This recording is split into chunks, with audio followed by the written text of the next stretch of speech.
اس کے بعد میں پھر اس روایت سے کوئی تعارض باقی نہیں رہتا ہے۔ وفی الباب عن ابن عمر وحديث منصور لا نعرفه إلا من حديث محمد بن الفضل بن عطية ومحمد بن الفضل بن عطية ضعيف ذاهب الحديث۔ ذاهب الحدیث کے معنی اس راوی کو اپنی روایتیں یاد نہیں تھی۔ ذاهب الحديث عند أصحابنا والعمل على هذا عند أهل العلم من أصحاب النبي صلى الله عليه وسلم وغيرهم يستحبون استقبال الإمام إذا خطب۔ یہ تو بالکل عقلی اور بدیہی مسئلہ ہے کہ مجمع میں مقرر تقریر کر رہا ہو تو اس کی طرف متوجہ ہو کر سننا چاہیے، اس کے لیے کسی دلیل کی ضرورت ہی نہیں۔ وهو قول سفيان الثوري والشافعي وأحمد وإسحاق۔ قال أبو عيسى ولا يصح في هذا الباب عن النبي صلى الله عليه وسلم شيء باب في الركعتين إذا جاء الرجل والإمام يخطب۔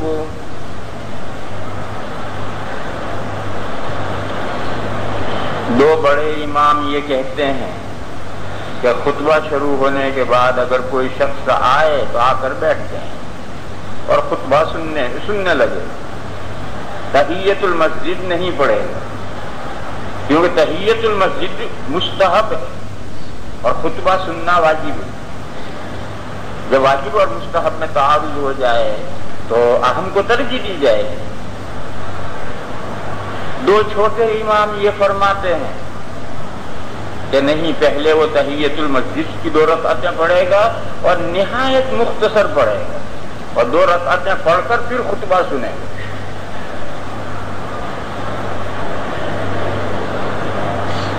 دلیل، 2 بڑے اماموں نے جو بات کہی تھی وہ تو بہت معقول بات تھی۔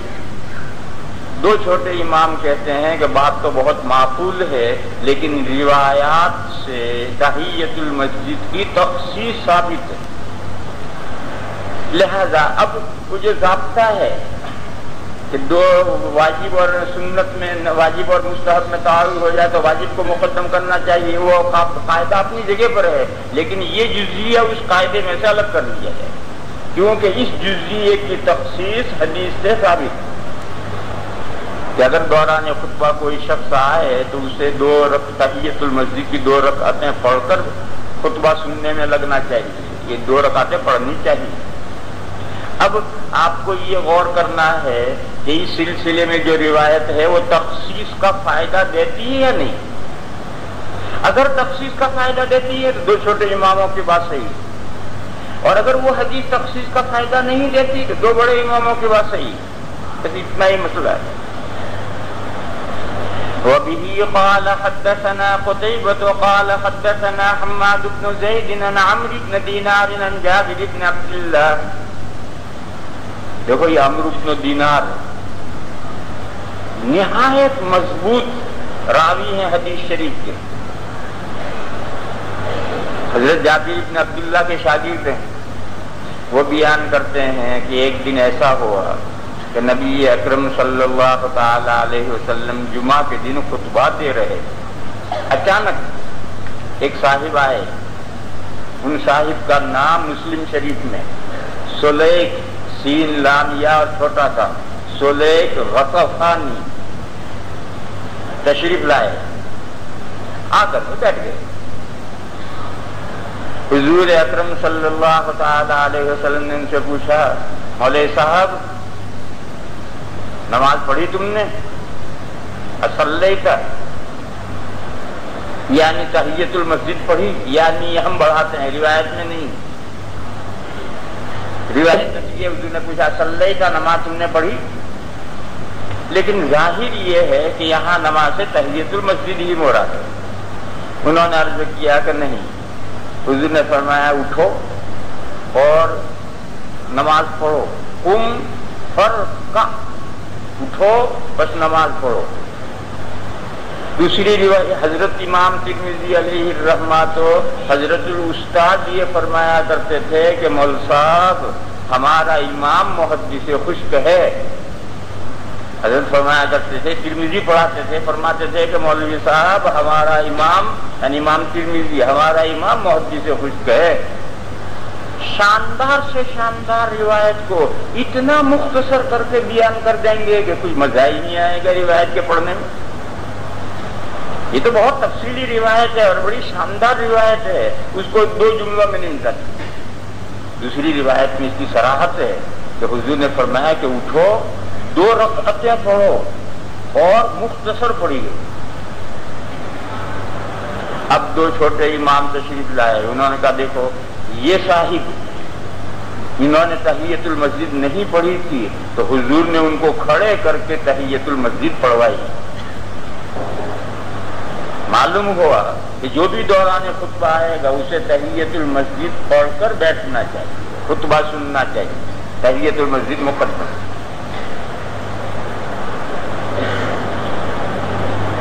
دو بڑے امام کہتے ہیں واقعۃ حال لا عموم لہا، 2 بڑے امام کہتے ہیں واقعۃ حال لا عموم لہا۔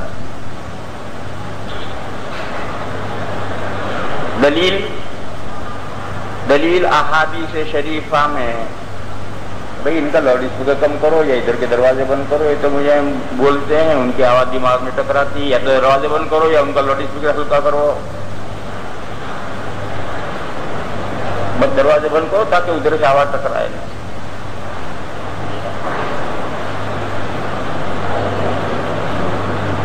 احادیث شریفہ میں 10 واقعات آئے ہیں، 7-8 تو معارف السنن میں ذکر کیے گئے ہیں کہ حضور خطبہ دے رہے ہیں، دوران خطبہ لوگ آئے اور حضور نے ان سے نماز نہیں پڑھوائی، بلکہ ایک واقعے میں تو یہ فرمایا اجلس فقد آذیت الناس، ارے بیٹھ جا، لوگوں کو کیوں پریشان کر رہا ہے۔ 6-7 واقعے تو معارف السنن میں ہے، ڈھونڈو گے تو 10-12 واقعے ملیں گے۔ یہ سب لوگ آئے، کسی سے نہیں پڑھوائی، 2 رکعتیں انہی سے کیوں پڑھوائی؟ معلوم ہے واقعہ تو حال لا عموم لہا۔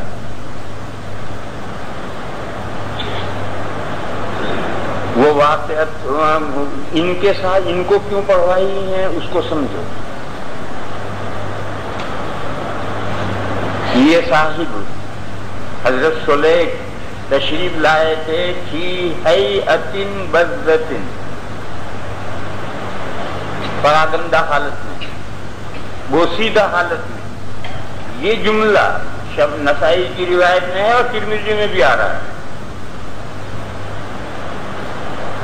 اور جس وقت یہ آئے ہیں مسلم شریف کی روایت میں صاف صراحت ہے کہ حضور اکرم صلی اللہ تعالی علیہ وسلم ممبر پر بیٹھے ہوئے، وہو قائد علی المنبر، یہ الفاظ مسلم میں صاف ہے، یعنی ابھی خطبہ نہیں شروع ہوا، ابھی حضور تشریف فرمائے ہیں، اذان ہو رہی، اس اذان کے دوران یہ صاحب آئے ہیں، اور حضور نے ان کو یہ کہا بھی نماز پڑھی، انہوں نے کہا نہیں پڑھی، حضور نے کہا اٹھو 2 رکعت پڑھو، ہلکی پڑھو۔ پھر سنن دارقطنی میں اس کی صراحت ہے کہ اذان ختم ہونے کے بعد حضور رکے رہے، خطبہ شروع نہیں کی جب تک یہ نماز پوری نہیں کر چکے، وہاں تک حضور امسک عن الخطبہ تھے۔ یہ سنن دارقطنی میں اس روایت میں صراحت ہے۔ جب انہوں نے نماز پوری کی اب حضور کھڑے ہوئے، اور کھڑے ہو کر حضور نے ان کے لوگوں کو یہ ترغیب دی کہ دیکھو بھئی یہ کتنی بوسیدہ حالت میں ہیں، تم نے نہیں دیکھ، جب ایک آدمی کو کھڑا کر کے نماز پڑھوائیں گے تو ساری مسجد دیکھے گی۔ حضور نے فرمایا کہ تم دیکھو تم کتنی غریبی میں ہیں، ان کا تعاون کرو۔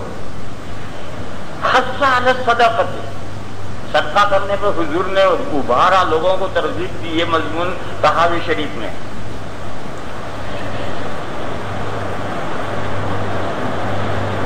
لہذا یہ ہے اس واقعے میں جو پڑھائی گئی ہے نماز، وہ خطبہ شروع ہونے سے پہلے پڑھائی گئی ہے، خطبہ ابھی ان کے نماز ختم کرنے کے بعد حضور نے خطبہ شروع کیا ہے، اور ان کو نماز جو پڑھانا ہے پڑھائی گئی، اس کا مقصود لوگوں کو، اہل مسجد کو ان کا حال دکھانا ہے اور ہاتھ دکھا کر کے ان پر صدقہ کرنے کی ترغیب دے رہے ہیں.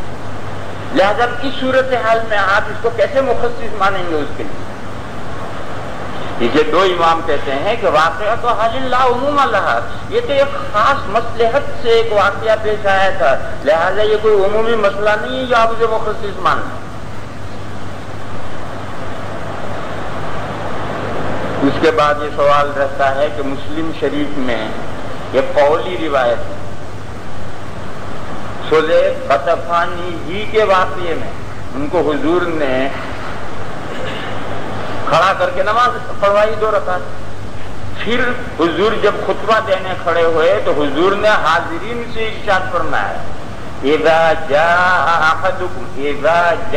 احدكم والامام يخطب فليركع ركعتين وليتجوز فيهما.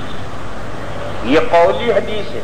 حضور نے حاضرین کو مسئلہ بتایا کہ جب بھی خطبے کے دوران کوئی آئے تو اسے کھڑے ہو کر نماز پڑھنی چاہیے 2 رکعتیں اور ہلکی پڑھنی چاہیے. اس کا جواب ہے کہ روایت صحیح نہیں کہ مسلم شریف میں ہے. مسلم شریف میں نہیں، آسمان شریف میں ہو تب بھی صحیح نہیں. یہ روایت صحیح نہیں اور اس کو یہاں نہیں سمجھایا جا سکتا. حجت اللہ کی شرح رحمت اللہ الواسعہ میں جو جلد ابھی نہیں چھپی، اب آگے چھپنی ہے، 3ری جلد میں اس پر بحث کی ہے میں نے اور دلائل سے ثابت کیا کہ روایت صحیح نہیں ہے.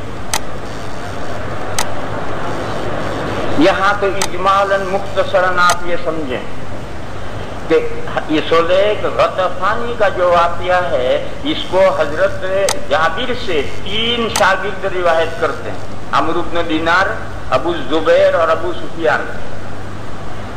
یہ حضرت جابر کے 3 شاگرد ہیں اور تینوں کی روایتیں امام مسلم نے ایک ہی باب میں جمع کی. سب سے پہلے عمرو بن دینار کی روایت لائے ہیں کئی طریق سے اور اس روایت میں یہی صلح کے غطفانی کا واقعہ ہے. پھر ابو الزبیر کی روایت لائے ہیں. ابو الزبیر عمرو بن دینار سے ہلکے درجے کے راوی ہیں. عمرو بن دینار تو بہت پہاڑ جیسا آدمی مضبوط ہے، ابو الزبیر ان سے ہلکے درجے کے راوی ہیں. ان کی روایت پھر لائے اور ان کو بھی 1-2 طریق سے لائے، زیادہ طریق نہیں ہے اور ان کی روایت میں بھی صلح کے غطفانی کا یہ ایک واقعہ ہے بس.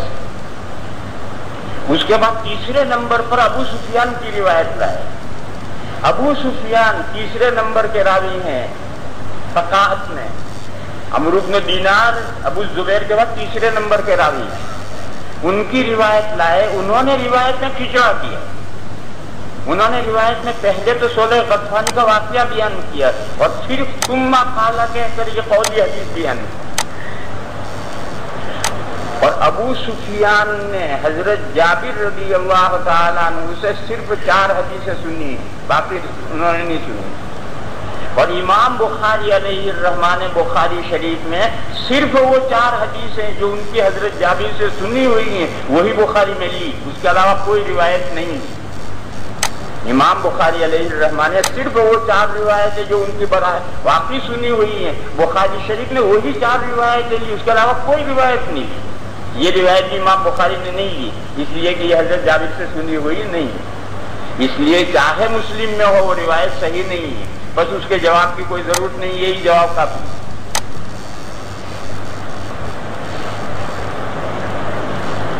وبه قال حدثنا قتيبة قال حدثنا حماد بن زيد عن عمرو بن دينار عن جابر بن عبد الله قال بينما النبي صلى الله عليه وسلم يخطب يوم الجمعة إذ جاء رجل فقال النبي صلى الله عليه وسلم صليت؟ قال لا. قال فقم فاركع. قال أبو عيسى وهذا حديث حسن صحيح. وبه قال حدثنا محمد بن أبي عمرو قال حدثنا سفيان بن عيينة عن محمد بن عجلان عن عياض بن، عیاض کے بعد بن ہے، ابن ہے، ان حرف جر نہیں ہے. یہ عیاض بیٹے ہیں عبداللہ ابن ابی سرح کے. عن عیاض ابن عبداللہ ابن ابی سرح ان ابا سعید الخدری رضی اللہ عنہ دخل یوم الجمعہ. اب یہ کتنی باریک باتیں ہیں، ان باتوں کو سالوں جھک مارو گے تب بھی یہ غلطی نہیں پکڑ سکتے تم. ایسی غلطیاں ہیں اور تمہارے پاس اپنی کتابیں نہیں, کہاں تصحیح کرو.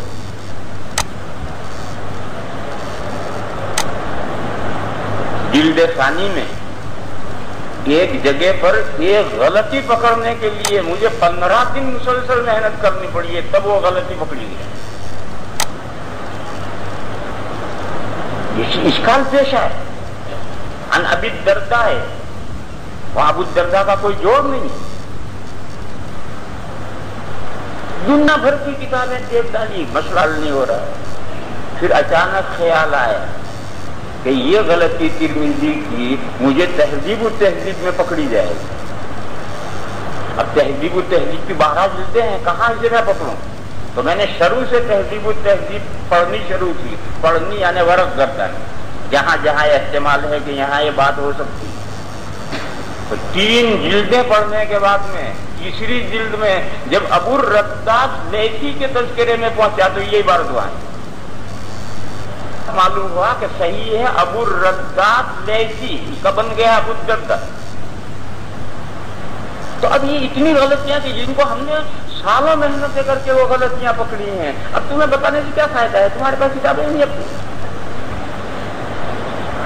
عن اياض بن عبد الله بن ابي شرح ان ابا سعيد الخدري دخل يوم الجمعة ومروان يخطب. یہ مروان گورنر ہے مدینہ کا, اور اس زمانے میں جو گورنر ہوتا تھا وہی نمازیں پڑھاتا تھا. جمعہ کی خطبہ دے رہا ہے, اور حضرت ابو سعید آئے اور آ کر کے انہوں نے نماز پڑھنی, تحیۃ المسجد پڑھنی شروع کی. دیکھو ایک اہم نقطہ ہے, اس کی طرف توجہ ہونی چاہیے. حضور کے زمانے میں سلیک غطفانی آ کر بیٹھ کیوں گئے تھے؟ اگر سارے صحابہ یہ جانتے تھے, مسئلہ تھا کہ جو دوران خطبہ آئے گا اسے تحیۃ المسجد پڑھنی چاہیے, تو یہ تو خطبہ ہونے سے شروع ہونے سے پہلے اذان کے درمیان میں آئے, ان کو آتے ہی پڑھنا چاہیے. ان کا آ کر بیٹھ جانے کا مطلب یہ کہ معمول یہی. لیکن آپ وہاں یہ کہہ سکتے ہیں کہ ابھی اسلام کا نیا دور ہے, ہو سکتا ہے حضرت سلیک 3 دن پہلے مسلمان ہوئے ہوں, ان کو مسئلہ نہ معلوم ہو. ٹھیک ہے, اب یہ واقعہ مروان کے زمانے کا ہے.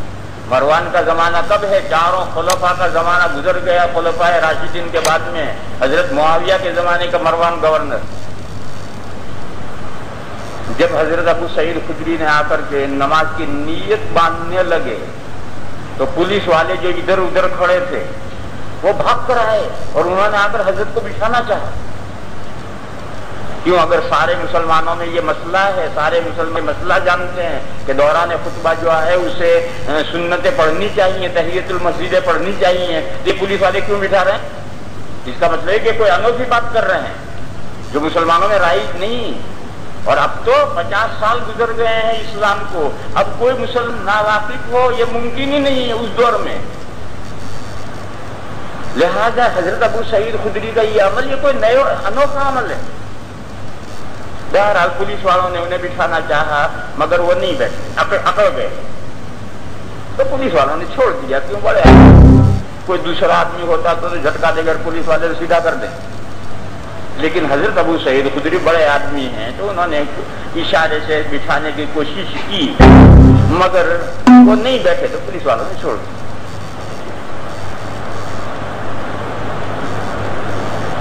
قسطنطنیہ میں ایک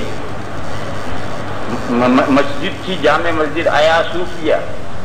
وہ پہلے گرجا تھا اسلام سے پہلے گرجا تھا.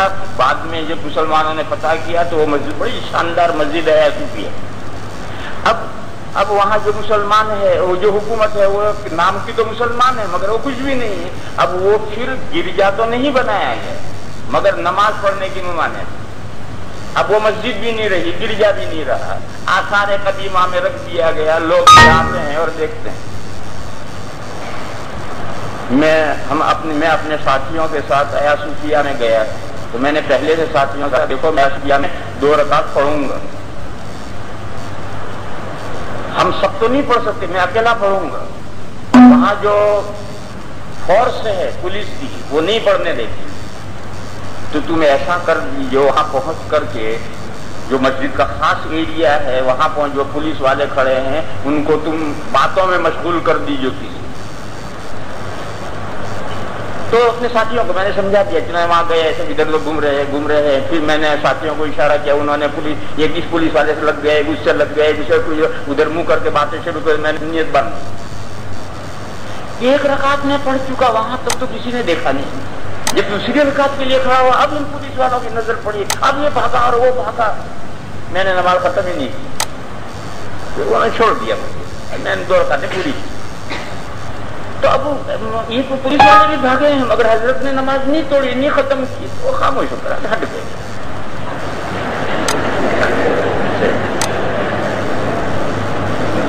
ان ابا سعید الخدری دخل یوم الجمعة ومروان یخطب فقام یصلی فجاء الحرس. دیکھو حرس اور شرطی میں فرق ہے. ایسا ہی تم فرق سمجھو جیسا CID پولیس اور سول پولیس. سول پولیس کا لباس ہے, باقاعدہ ڈنڈا ہاتھ میں ہے, اور CID پولیس کوئی نہیں پہچانے. یہ جو CID پولیس ایسا بالکل غیر وضع میں, یعنی کوئی دیکھ کر نہ پہچان سکے کہ یہ سرکاری آدمی ہے, وہ ہر چوکیدار. اور وہ شرطی تو مسجد میں پولیس والے نہیں, لیکن مسجد میں بھی نگرانی کے لیے گورنمنٹ کچھ آدمی تو رکھے گی. وہ جو نگرانی کے لیے آدمی, یہ ہر سمے اور شرطی میں یہ فرق ہے. عرب میں وہی اذان شروع ہوگی کہ ایک دم ہر دکاندار اٹھے گا اور دکان کا شٹر دھر دے کے گرا دے گا, نماز کے لیے چل جائے گا. تو میں نے یہ اپنے ایک دوست سے جو دارالعلوم کے فاضل ہے وہیں مکہ میں رہتے ہیں, میں نے ان سے ہمارے مذاق چلتی, میں نے ان سے کہا کہ تمہارے مکہ میں اتنے بڑے بڑے بزرگ کہاں سے آ گئے, کیا اذان کا پہلا کلمہ سنتے ہی دکان بند کر دیتے ہیں؟ آخر اتنے بڑے بزرگ مکہ میں کہاں سے اکٹھا ہو گئے؟ کہنے لگے کے لیے بند نہیں کرتے. یہاں بازار میں محتسب گھومتے رہتے ہیں. محتسب ایک محکمہ ہے, جہاں امر منکر دیکھیں گے تو نکیر کریں گے. کہا محتسبین گھومتے رہتے ہیں, اور اذان ختم ہو گئی اس کے بعد اگر کسی کی دکان کھلی ہے تو گریبان پکڑ کر مارنا ہی شروع کریں گے. اور ان کو پہچانتا کوئی نہیں کون ہے, عام لباس میں ہے, سڑک پر گھوم رہے ہیں. اذان ختم ہونے تک تو وہ انتظار کرتے رہیں گے. اذان ختم ہونے کے بعد جو ملے گا, چاہے لکھپتی کروڑ پتی, وہ وہیں مارے نہیں جوتا لے کر. تو کہا وہ محتسب سے گھبرا کر کے شٹر ڈالتے ہیں. تو بہرحال ایسے کچھ آدمی رکھنے پڑتے ہیں جن کو پہچانا نہ جائے اور وہ نظم و انتظام کریں. تو یہ حارث ہیں حراس. فجاء الحرس ليجلسوه فأبى حتى صلى فلما انصرف. جب نماز پڑھ کر گھر چلے گئے تو طالب علموں نے حضرت سے کہا کہ حضرت آج تو قریب تھا کہ چوکیدار آپ کی توہین کر دیتے. فلما انصرف اتيناه فقلنا رحمك الله ان كادوا ليقعوا بك. وقع به کے معنی توہین کرنا, وقع به یہ محاورہ ہے, اس کے معنی توہین کرنا. ان كادوا ليقعوا بك. حضرت نے فرمایا وہ چاہے میری توہین کر دیتے, میں 2 رکعت ضرور پڑھتا, چھوڑتا نہیں. کیوں؟ میں نے یہ واقعہ حضرت صلح غطفانی کا دیکھا ہے, اس لیے میں ضرور پڑھتا, چاہے وہ میری توہین کرتا. فقال ما كنت لأتركهما بعد شيء رأيته من رسول الله صلى الله عليه وسلم. ثم ذكر أن رجلا جاء يوم الجمعة في هيئة بذة والنبي صلى الله عليه وسلم يخطب. کہ یہاں تو یخطب ہے اور آپ تو کہہ رہے تھے کہ ابھی منبر پر بیٹھے تھے. میں نہیں کہہ رہا تھا, مسلم شریف کی روایت میں. لہذا وہاں ہے کہ وہ قائد علی المنبر, اور یہاں ہے یخطب. کرو کسی ایک لفظ میں تعویل کرنی پڑے گی. ظاہر قائد علی المنبر میں کیا تعویل کرو. اور یخطب کی تعویل تو بہت آسان ہے کہ خطبے کے لیے تشریف لائے ہیں, یرید ان یخطب, یرید ان یخطب, اس کو بہت آسان تعویل ہے. والنبي صلى الله عليه وسلم يخطب يوم الجمعة فأمره فصلى ركعتين والنبي صلى الله عليه وسلم يخطب. اس کی بھی تعبیر کیونکہ دارا قطنی میں اسی ابو سعید خدری کی روایت ہی میں اس کی صراحت ہے کہ امسک عن الخطبۃ حتی فرغ. جب تک صلح غطفانی نماز سے پڑھ نہیں چکے وہاں تک حضور خطبے سے رکے رہے. لہذا لا محالہ ان دو میں سے کسی کی تعویل کرنی ہے، اور تعویل اس روایت کے امسکا کی کوئی تعویل ہو ہی نہیں سکتی، تعویل لا محالہ اس کی ہوگی. والنبی صلی اللہ علیہ وسلم یخطب قال ابن ابی عمر، یہ امام ترمذی کے استاد ہیں. کان ابن عینۃ یصلی رکعتین اذا جاء والامام یخطب ویأمر به. فرماتے کہ ابن عینہ رحمۃ اللہ علیہ کا عمل بھی یہی تھا. وَكَانَ ابو عبد الرحمن المقری یراہ کے معنی دیکھتے تھے وہ اس کو، یعنی اس نماز کو. یہ نہیں کہ ابو عبد الرحمن مقری جو سفیان بن عیینہ کو دیکھتے تھے، نہیں، یہ مطلب نہیں. یراہ کے معنی یا تقتدو، یعنی حضرت ابو عبد الرحمن مقری کا مسلک بھی یہی تھا کہ دوران خطبہ یہ دو سنتیں پڑھنی چاہیے. کہا دیکھو بڑے بڑے آدمیوں کا عمل ہے. ٹھیک ہے، بڑے آدمی کتنے لائے؟ 3. حضرت ابو سعید خدری، سفیان ابن عیینہ، ابو عبد الرحمن مقری. ابو عبد الرحمن مقری کو تو ہم جانتے بھی نہیں کون. بہرحال یہ دو بڑے آدمی، حضرت ابو سعید خدری اور سفیان ابن عیینہ بڑے آدمی. اور بقیہ ساری دنیا کا کیا عمل تھا؟ بقیہ ساری دنیا نہیں پڑھتی تھی. تو اب ان دو آدمیوں کا عمل لیں گے یا ساری دنیا کا عمل لیں گے؟ سوال یہ ہے کہ اگر ساری دنیا یہی انہی دو آدمیوں کا عمل تھا، اس کی کیا دلیل؟ اس کی دلیل یہ ہے کہ اگر سارے مسلمان پڑھتے ہوتے ان کی تفصیل کی کیا ضرورت تھی؟ اس کی نظیر پہلے گزری ہے کہ حضرت خالد کان پر مسواک رکھ کے تشریف لاتے تھے اور نماز سے پہلے مسواک کرتے تھے. تو اگر سارے ہی مسلمان کان پر مسواک یا جیب میں مسواک لے کر آتے ہیں تو حضرت خالد کی تفصیل کرنے کی کیا ضرورت تھی؟ اس کا مطلب کہ یہ انہی کا ایک عمل تھا. باقی مسلمان نماز شروع کرنے سے پہلے مسواک نہیں کرتے تھے، وہ وضو سے پہلے کرتے تھے.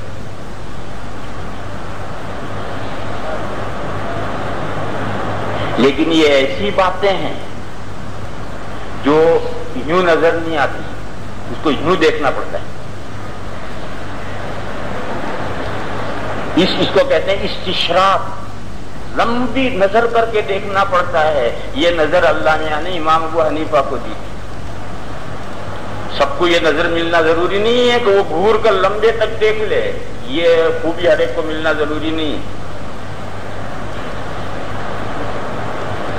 قال ابو عیسیٰ وسمعت وفي الباب عن جابر وابي هريرة وسهل بن سعد قال ابو عيسى حديث ابي سعيد الخدري حديث حسن صحيح والعمل على هذا عند بعض اهل العلم وبه يقول الشافعي واحمد واسحاق وقال بعضهم اذا دخل والامام يخطب فانه يجلس ولا يصلي وهو قول سفيان الثوري واهل الكوفة والقول الاول اصح.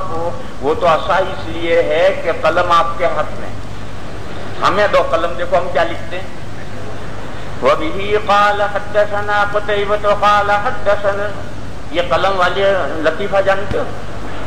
ایک نمائش، اس نمائش میں دیوار پر فوٹو بنا رکھا تھا کسی نے، شیر اور آدمی لڑ رہے تھے اور آدمی نے شیر کو پچھاڑ رکھا تھا. وہ نمائش دیکھنے کے لیے شیر بھی آیا، انسان بھی آئے. تو نمائش دیکھتے دیکھتے جب وہاں گئے تو شیر بھی یوں دیکھ رہا ہے، انسان بھی یوں دیکھ رہا ہے. انسان نے زندہ شیر سے کہا دیکھ، شیر کو آدمی نے پچھاڑ رکھا ہے. تو شیر نے جواب دیا کہ وہ اس لیے پچھاڑ رکھا ہے کہ برش، جس برش سے یہ پینٹنگ کی گئی ہے وہ برش آدمی کے ہاتھ میں تھا.